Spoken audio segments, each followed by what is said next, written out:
Captain's Log. Stardate 88381.1. The Durandal has been assigned to the remote Gamma Beta sector to conduct both patrols for the isolated colonies there, as well as fresh exploration in the wake of all the recent conflicts the Federation has faced. Our first stop is the Epsilon Eridu mining colony, to both check in on them and provide additional defenses and training so the colony can better defend itself if needed. Exterior. Colony. An away team from the Durandal beams down, consisting of Captain Alurka, Lieutenant Commander Varia, Lieutenant Commander Elliot, Lieutenant Kent, and 2 security officers. Several colonists are waiting, and one, a Zakdorn named Viogo, steps forward. Captain, welcome. I'm pleased to meet you face to face. Likewise, Administrator. This is Commander Varia, my Chief of Security. She'll be leading the training exercises. Lieutenant Kent will handle the logistics of the transfer of goods, and Commander Elliot will be assessing the colony's defenses before providing recommendations on improvements. Most efficient, most efficient. I approve heartily. By all means, Captain, your people may begin. Madden and Durax here will organize things from our end. In the meantime, perhaps we might speak alone for a minute. Of course. Alurka and Viogo begin to walk away. Elliot, Varia, and Kent begin their respective assignments, and the area turns into a bustle of activity. I appreciate your ship's prompt response to our request, Captain. However, I feel I must complain about the number of phaser rifles being provided. Oh? Simply put, it's not enough. 100 rifles for a colony of 500? Surely the Federation can spare enough to ensure all of us are armed. Administrator, I've been in more fights than probably your entire colony combined. I can assure you, what we're providing will be enough. Aside from the fact that we're merely augmenting what you already have, I can tell you, if you reach a situation where another few dozen rifles are needed, the odds won't be in your favor. Also, this is everything we were given to deliver to you. We'd have to return to Starbase to get more. Very well, Captain. I hope I can trust your expertise. You can. Alurka and Viogo return to the beam-down site. The away team has already split up to begin their assorted tasks. Varia and the security officers are setting up a rudimentary firing range with holographic targets. Kent is coordinating the transport of the crates, while Elliot has wandered off to begin assessing the colony. Alurka spends several moments admiring the scenery. I will say the view from here is spectacular, Administrator. Yes, we're quite proud of it. Not only did we build the colony here for its ideal location between multiple large deposits, but the view from up here is indeed quite spectacular. There's an incredible abundance of natural resources in the valley down there. All the fresh water and game we could ever want. Sounds lovely. I hope everyone gets a chance to enjoy it. Oh yes, I assure you, we follow standard labor practices here. A human woman walks up. She smiles at Captain Alurka, who returns the gesture. He realizes he's studying her after a moment, finding her quite attractive. Captain, this is Maria, my assistant. I found her invaluable in the smooth operation of things. Heh. Oh, I'm not that important. Nonsense, my dear. I couldn't do half these things without you. This is Captain Alurka from Starfleet. He's in charge of delivering the shipment we requested. A Starfleet captain? Impressive. I bet you've gotten to have all kinds of interesting adventures. Interesting is certainly one way to describe them. I'd love to hear all about them. We have a nice cafe here, if you'd like to sit down for a little bit. By all means, Captain, feel free. I believe things are off to a good enough start that we can take a short break. My crew is quite competent, yes. Maria begins to lead Alurka towards the cafe. Oh, before you go, Captain, I'd like to make one other request of you. Yes? Would it be possible for you to arrange a shipment of rhodinium as part of our defense upgrades? It would do wonders for reinforcing our buildings against bombardment or attack. Wait, what? Rhodinium? Alurka to Elliot. Elliot here, Captain. Based on what you've seen so far, would the addition of rhodinium structural reinforcements be of any assistance? These buildings are already very well built and made from the same alloys used in starship hulls. I don't think adding rhodinium would accomplish much, especially for what we'd have to do to get it. Understood, thank you. Alurka out. I'm sorry, Administrator, but I must deny your request again. Fine. Maria, actually, I believe you were supposed to help finish the upgrades to the irrigation system, were you not? I thought Delma was going to... I'd prefer your more experienced eye for it. Fine. Sorry, Captain, I guess those stories will have to wait. Another time, then. Maria leaves. I think I should see how the training is going so far, Administrator. I'll check in with you later. After examining the colony on his own for a short while, Alurka arrives at the training area. Varia and the security guards are running some of the colonists through basic marksmanship. Even from a distance, the captain can see the colonists are off to a rough start. One of them tries to shoot a stationary target, but the shot goes wild. I told you, keep the stock in your shoulder and don't jerk your arm when you pull the trigger. Sorry. If you can't even hit a stationary target, you'll... I think he gets the idea, Varia. Take it easy. These people aren't trained soldiers. Yes, sir. Alurka picks up the rifle and addresses the assembled colonists. I'm sure this all seems complex and intimidating, considering the sort of situation you'd need to use these skills in.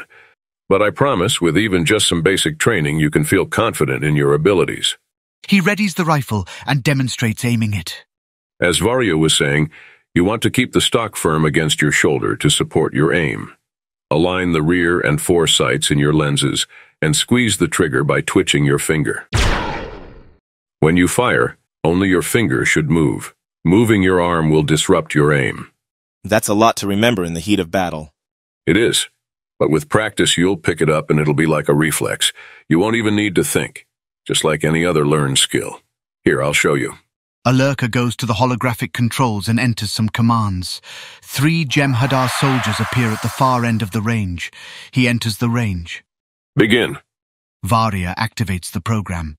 The Jem'Hadar immediately begin to advance on Alurka, firing as they move. With one swift motion, he brings his rifle up and fires, catching one soldier in the chest.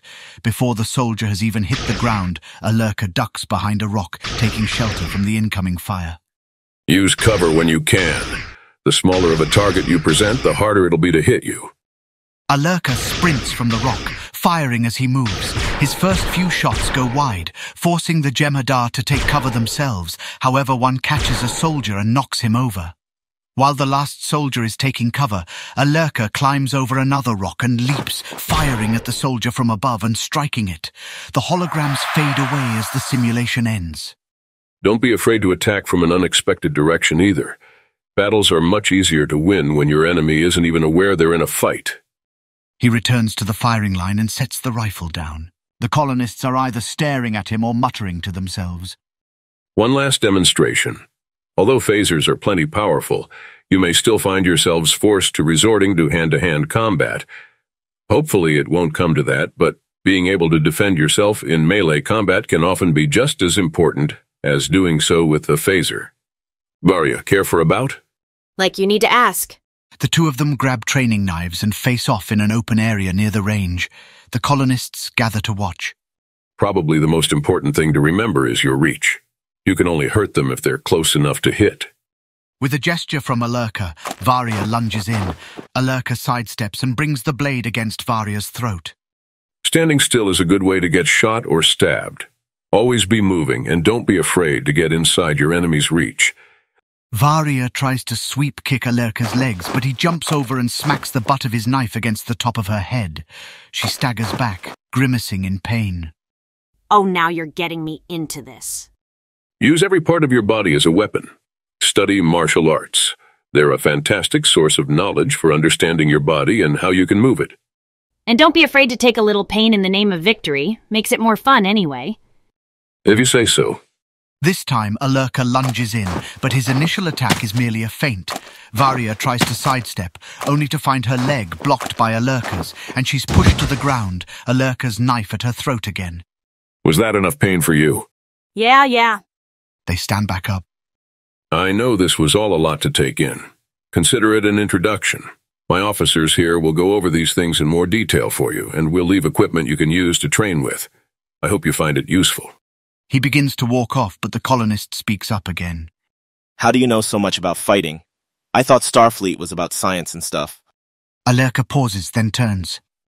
Before I was an officer, I was a soldier during the Dominion War. I fought in 14 major engagements during that conflict. Even that pales compared to what I and my crew have had to do in the last 2 years. My primary mission is exploration and discovery, yes, but I will always be prepared to defend what I value. With that, he leaves. So he probably killed people, huh? That's a stupid question. Of course he did, but he won't tell you about it. Now, if you want to hear some of my stories. I think I'm good. Alurka meets up with Elliot, who's still assessing the colony. They go on a walk around the perimeter, admiring the scenery. Hey, Captain. Making the rounds? Pretty much.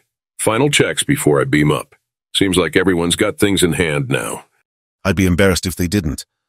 So what's your overall assessment so far? Well, as a fairly new colony, everything's modern and shiny, though there's still some room for improvement from a defensive standpoint.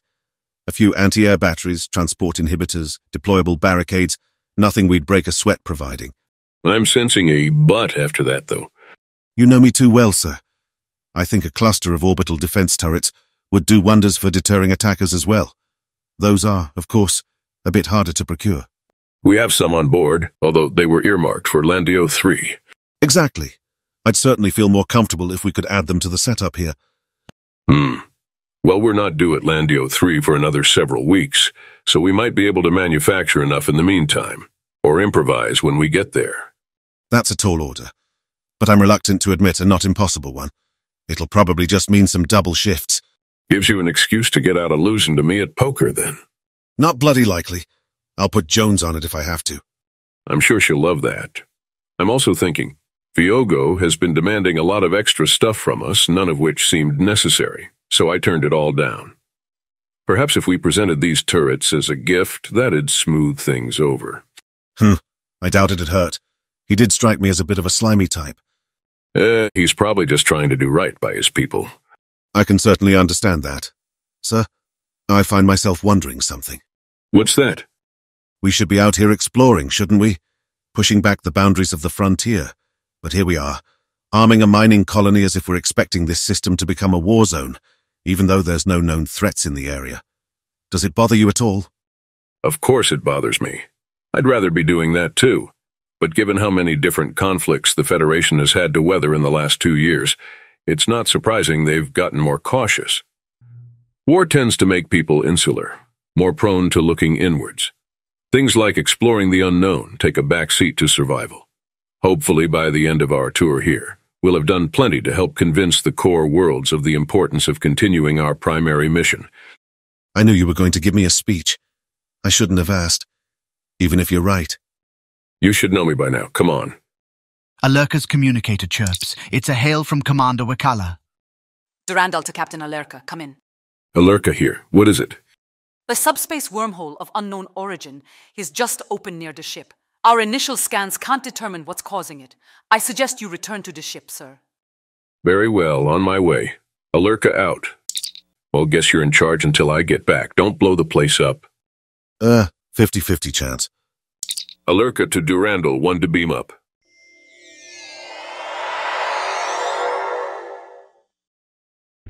Alurka beams up and arrives at the bridge. Captain on the bridge. As you were. Status? The wormhole is continuing to grow, although nothing has emerged yet. I recommend we go to red alert. I don't see an immediate threat, yet. Go to yellow alert and move us in closer for more detailed scans. Aye, sir. The Durandal approaches the wormhole cautiously until it reaches a closer scanning range. Many on the bridge find themselves staring at the view screen rather than their consoles. Strinala, what do we have? The wormhole is approximately 250 meters across, about half the size of the ship. It appears to be stable. I'm not detecting any fluctuations that would indicate imminent collapse. We can't be sure where exactly in subspace it leads without going through, however. Obviously the ship won't fit. What about a probe? A logical choice, although it might be difficult to bring it back from the other side without guidance or a beacon of some kind. So a shuttle sitting on the threshold. Sounds risky. That would probably be the best option. Sir, something's coming through. Out of the wormhole emerge dozens of what appear to be life forms of some kind. They look almost like broad, flat worms, each a dozen meters or so long.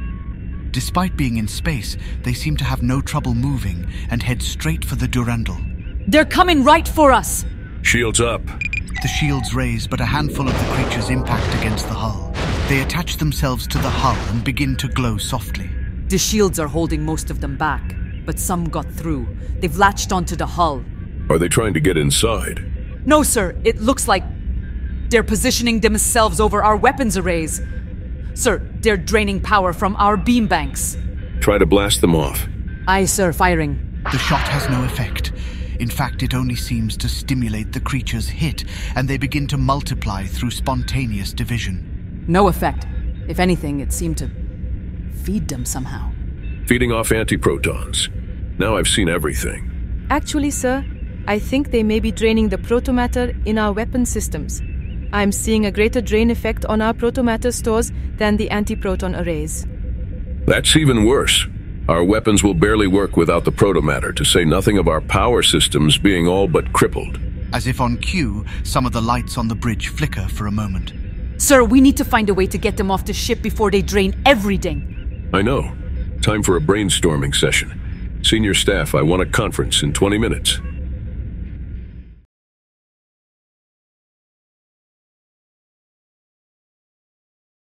Captain's log, supplemental.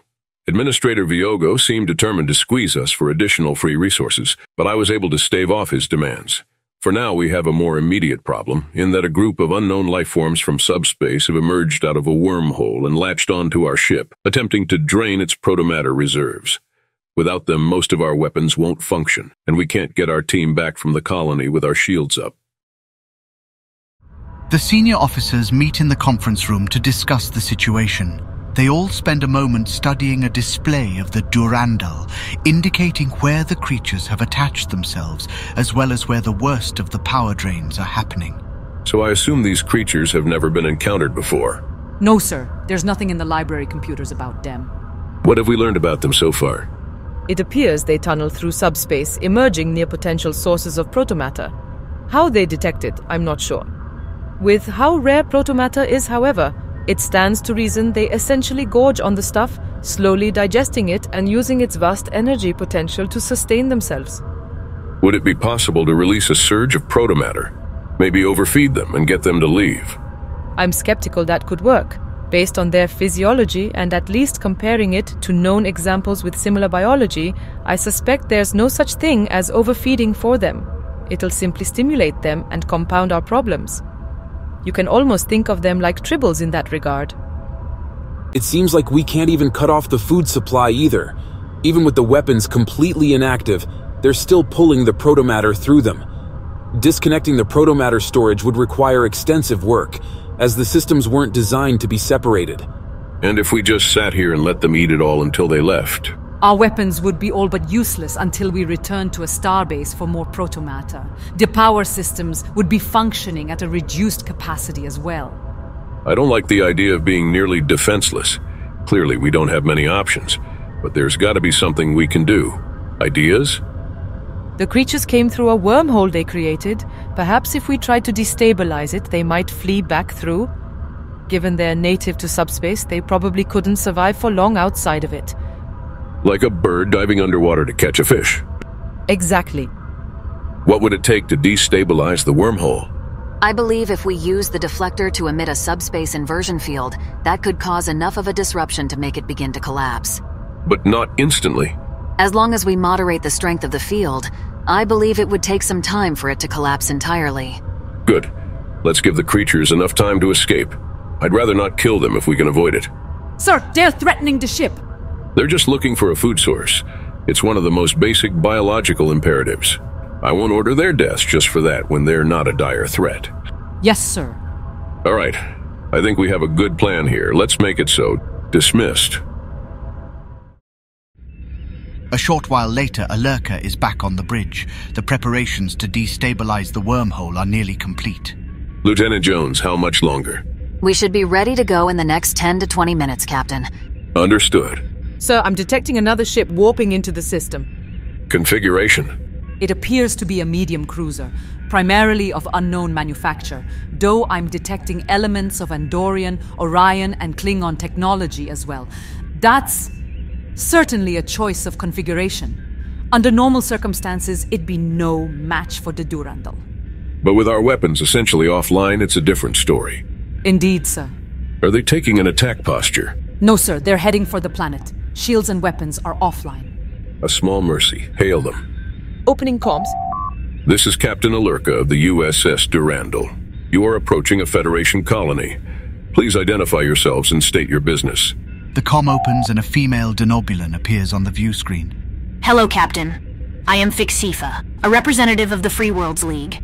I'm here at the request of Administrator Viogo to discuss matters of trade and the like. I assure you, my intentions aren't hostile, and there's no need to concern yourself with this meeting. If you don't mind, I'd like to be on my way. The Free Worlds League. That's a local alliance of worlds working together for mutual protection, correct? Indeed it is, Captain. I'm impressed you're even aware of us. I'd have thought we'd be beneath the notice of such a mighty organization like Starfleet. It's my job to know things about the area I'm operating in. And as the senior representative of that mighty organization present, it's also my job to be concerned with the welfare of those under my protection. No offense, but your kind has a strange way of showing that commitment sometimes. As far as I've seen, you're one of only 3 vessels assigned to protect this entire sector. Are you not? That is correct. Although I think you'd find the Durandal is more than enough to protect a world under any circumstances. Is it? I'm seeing right now you seem to have some unusual life forms attached to your ship. I'd offer to help, but I doubt we'd be of any real assistance. I appreciate that, but we have the situation in hand. As you say. Regardless, I don't want to be late for my appointment. I believe Viogo and I have much to discuss. I'm not a politician myself, but it's not hard for me to infer the nature of your visit. You're going to attempt to convince him to join your league, aren't you? And if I were, citizens of the Federation are free to leave it if they so desire, aren't they? They are, though an entire colony leaving is a different matter. I'm sure there's a lot more paperwork involved, yes. But if it's to our mutual benefit, I'd say it's worth it. Even if you want this colony to join your league, I can promise the Federation won't be happy about it. The resources mined here are important to our needs. They're just as important to ours. And you won't even protect your colonies, so they might as well sell to someone who will. We were actually here specifically to upgrade the defenses of this colony when we ran into this distraction. I'm even going above and beyond what Viogo requested to ensure the safety of the residents here. It's about time the Federation did something of use around here. Even so, I demand to be allowed to attend my meeting. We'll let Viogo decide what to do with his colony. Very well. You may proceed. Thank you, Captain. I appreciate your being reasonable. With that, the channel is closed. Sir, I believe I've just detected a short communication pulse from her ship. It's too narrow and short to determine the destination. Thank you. Hopefully that doesn't mean anything ominous. I don't think we can let her have a free hand in trying to convince the Administrator to have the entire colony leave the Federation. No, we can't. I need to get back down there. Elliot's hardly the diplomatic type, and I wouldn't put it past Varia to just make things worse. We need to get these creatures off my ship. Alurka heads to his ready room for a minute to speak privately with Elliot and Varia. Oh good. Let's get politicians involved. I know that's never an ideal solution, but we can hardly bar her from a non-hostile visit, especially when the ship is all but disabled. I could certainly stop her. No, Varia, don't do anything. Both of you, just stay out of the way until I can get down there. Let Fixifa have her meeting. Always the boring choices with you. Always the logical ones. If this plan works, I'll be there within the hour. Understood, sir. We'll find a quiet bar to sample the local flavors at. There you go. Just remember you're still on duty. Alurka out. With that taken care of, Alurka returns to the bridge. As he sits down in his chair, he gives his uniform jacket a tug downwards. Sir, the security teams are ready to begin their EVA procedures. Proceed. I want them to keep their distance. Don't need these creatures lashing out at them when we give them a prick. Aye, sir. Several security teams EVA to the outer hull of the ship, approaching the creatures still attached to the weapons arrays. A combination of the teams firing Tetrion weapons at the creatures, plus anti-protons being fed through the arrays, is enough to discourage the creatures from continuing to feed on the arrays, and they detach, moving beyond the ship's shield bubble. One of the creatures seems to lash out at a team that got too close, but it withdraws before it strikes anyone and leaves the ship. The security team beats a hasty retreat. That's certainly a big step in the right direction. Get the crews inside and prepare to fire the deflector burst. Yes, sir. Power levels are already rising steadily. We can have the weapons back online in a few minutes. Not that I think they'll help with this particular situation, but I'm still happy to hear it. With a bit more preparation, the Durandal is now ready to try and close the subspace wormhole. Deflector crew reports ready, Captain. Fire the pulse. The Durandal's deflector engages and fires a subspace inversion field towards the wormhole. At first, nothing seems to happen, but after a moment the wormhole begins to flicker and show signs of instability. Status? The integrity of the wormhole has already dropped 10%, Captain. At this rate, we should have full collapse in a matter of minutes. Are the creatures withdrawing? Some of them are. The rest are still exerting pressure against our shields. They're holding for now, but eventually they're going to collapse. Keep the field going. Let's increase the incentive. The field continues, and the wormhole appears to destabilize further. Captain? Some of the creatures are emitting some kind of counterfield, negating the effectiveness of our own efforts. It seems like they're fighting to keep the wormhole open. Can we overpower them and keep the collapse going? I believe so. We'll just need to adjust our amplitude. There. The collapse is progressing again, but I don't know if we can sustain this against all of them. It may take more power than we can manage, given the recent drains. More creatures are withdrawing towards the wormhole, sir. I don't think they're trying to return home. So we need a greater incentive. I'm open to ideas again. A short while later, on the bridge again, Devesh and Lycia have joined the rest of the bridge crew. Where are we at now, Strinala? Essentially a stalemate, Captain. We can increase the amplitude by another 20% before risking burnout, but barely half the creatures are fighting us still. So it's a fight we'd lose, not a prospect I like, which means we need another path to victory. Suggestions? What if we entice them back through? What do you mean? They're here for food, right? Can we somehow give them food on the other side of the wormhole? We could probably load some protomatter onto torpedoes and fire them through the wormhole. That might get them to return to subspace. The stick isn't working, so let's try a carrot. Make it so. Several torpedoes are carefully loaded with protomatter in a matter of minutes. Weapon crews report ready, sir. Fire.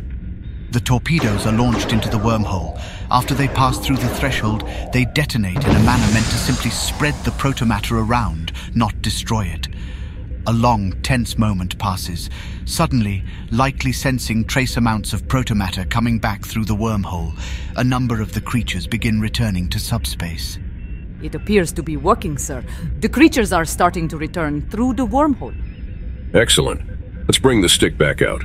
Increase the amplification of our inversion field by 10%. Aye, Captain. That's doing it, sir. The creatures are in full retreat now. The last of the creatures vanishes back into the wormhole just before it collapses. Phew. Good work, everyone. Strinala, feel free to get started on that paper I already know you want to write. Walker, get us back to transport range of the planet. I need to get down there before I have to explain why the Federation lost an entire colony on our first mission out here. No pressure, right, sir? Isn't that Elliot's line? You're spending too much time with him. Ouch. I'll tell him you said that.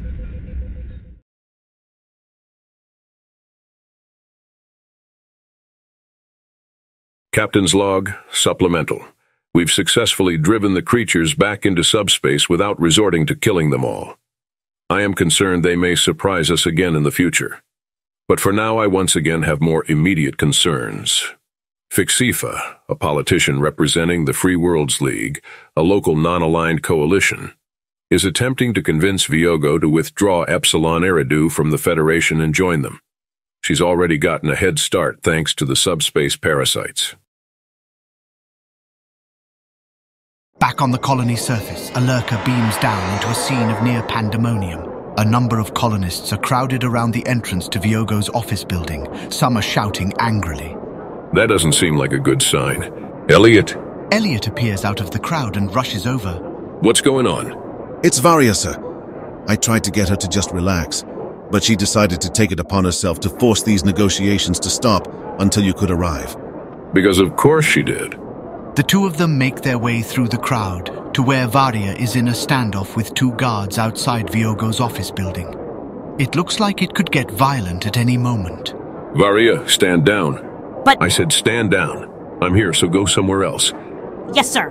Varia moves away. Alerka approaches the two guards, who still look tense. You're working for Fixifa, right? As the senior representative of Starfleet, I'm entitled to be present for any negotiations involving the fate of a Federation colony.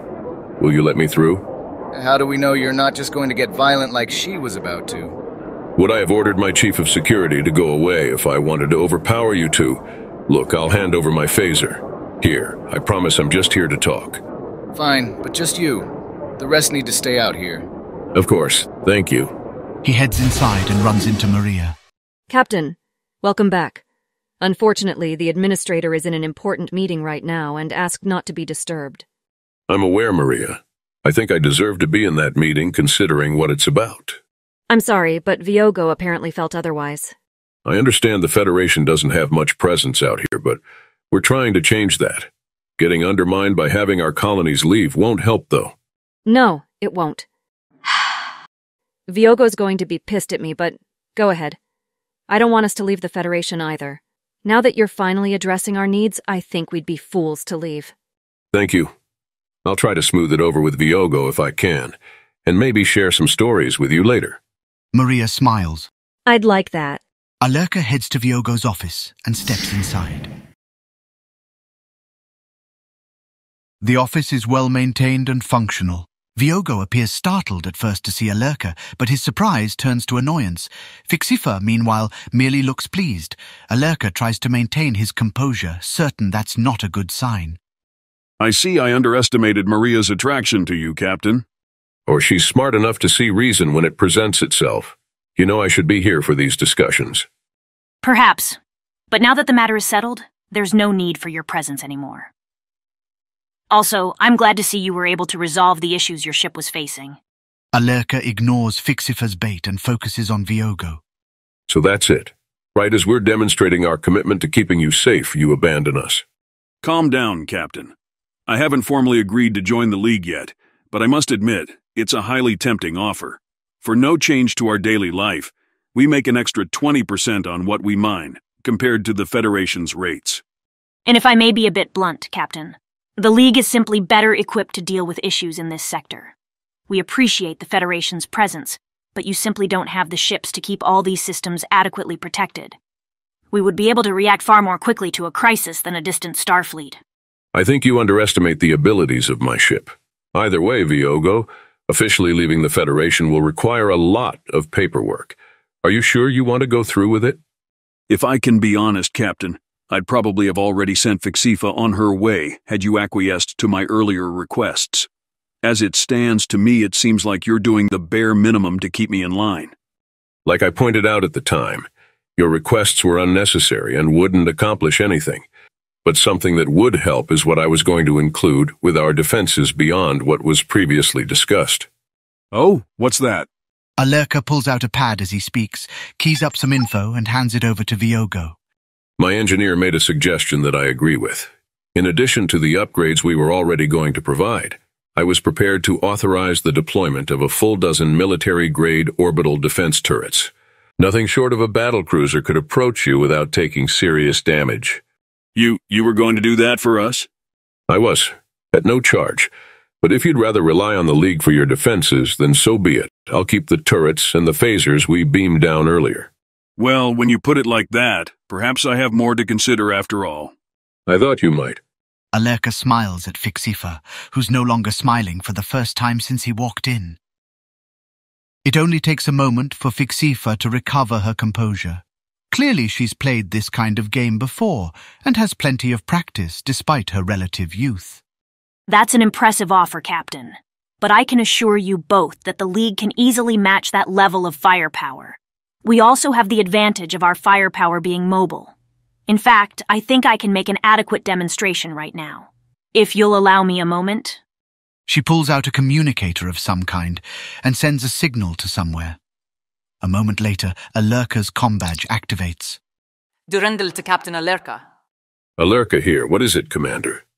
Sir, an Orion battlecruiser has just decloaked in orbit and appears to be taking an aggressive posture towards us. What are your orders? I would suggest you have them stand down, Captain.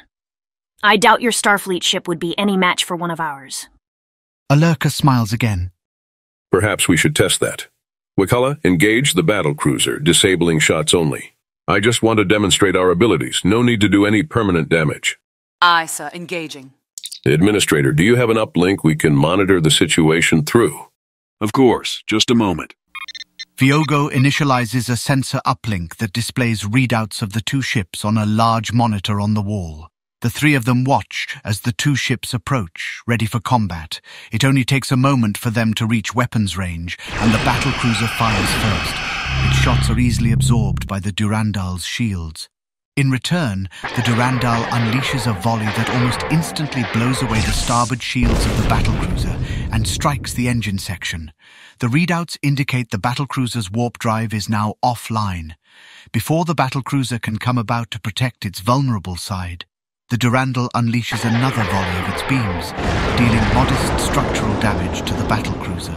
The battlecruiser continues to fire, but the shields of the Durandal prove far too resilient, and no damage is dealt to the ship itself. Another volley from the Durandal against the battlecruiser's foreshields strip those away, allowing several blasts to hit the hull. Gouges are torn out of the outer hull, exposing parts of several decks to the void. A signal comes out from the battlecruiser. Its captain is surrendering. Durandal to Captain Alerka.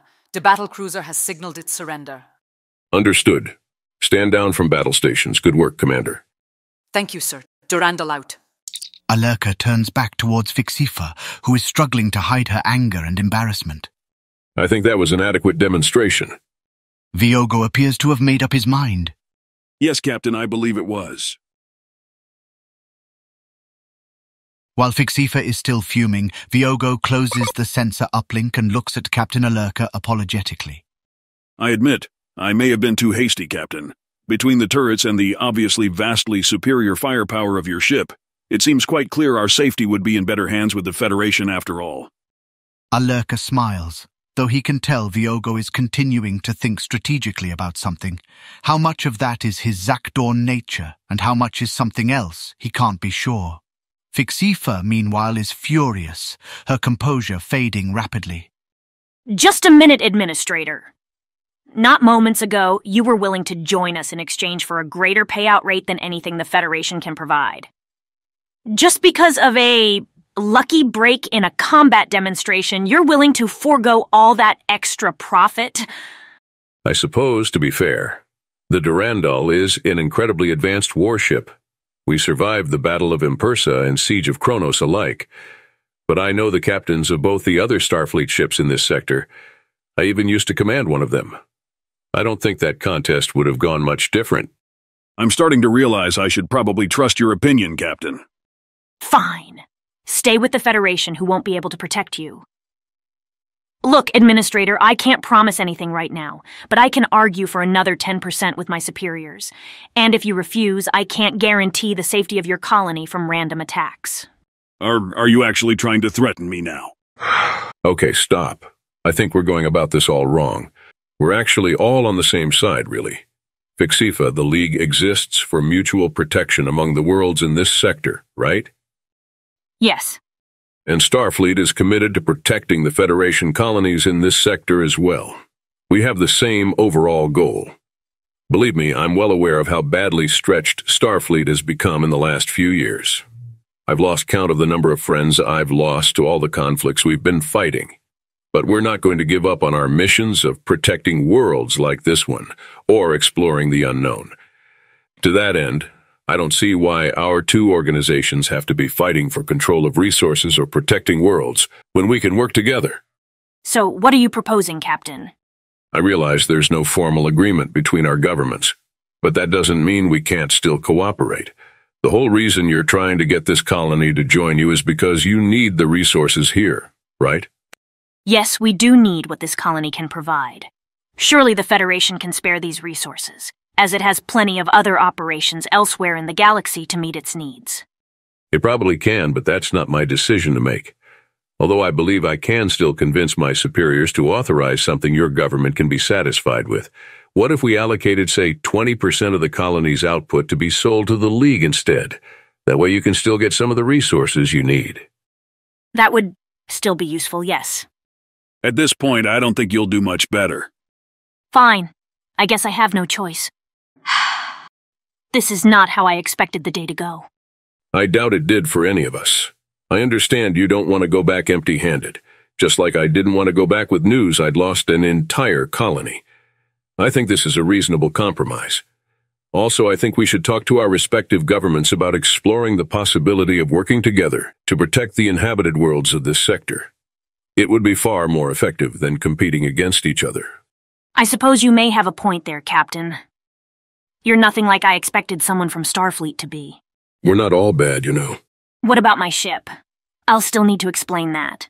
Since we were the ones who damaged it, as a gesture of goodwill, I'll send some repair teams over to help get everything fixed. Sound good? Yes. That would be incredible, Captain. Thank you. Excellent. I'm pleased to see we might just be able to make something of this after all. The repairs to the battlecruiser and the colony upgrades proceed, taking 2 days to complete both tasks. Alerka spends some of this time regaling Maria with tales of his previous missions in Starfleet. Viogo and Fixifa even join for some of it, getting to all know each other better. Finally, the engineering work is done. On the bridge, Captain Alerka emerges from his ready room after a conversation with Viogo and Maria on the surface. Incoming hail from Fixifa's ship, sir. On screen. I am truly impressed by the skills of your repair teams, Captain. I think our engines are actually performing even better than when we arrived. I'm glad to hear it. Elliot and his teams are exceptional at what they do. I feel I must also apologize for my incivility towards you when we first met. I will try to keep more of an open mind towards you and Starfleet, should we meet again. That's all I ask. Good luck. You too. The comms close and both of the League ships warp out. Is everyone back aboard from the surface? Yes, sir. The last team beamed up a few minutes ago. And we're already working on manufacturing new turrets for Landio 3. Jones, I'm going to need your help coordinating the shifts. More like trying to foist as much work on me as you can, I'm sure. I think our work here is done. Helm, take us out. Captain's log, stardate 88382.9, and they said I'd make a terrible diplomat. I was able to reach a mutually beneficial agreement with Viogo and Fixifa, and at least opened up the League to a possible alliance with the Federation. That would certainly aid tremendously with protecting this sector, as they have a lot more ships in the area than we do. For now, though, the colony is upgraded and everyone should sleep more soundly after this. On to the next assignment.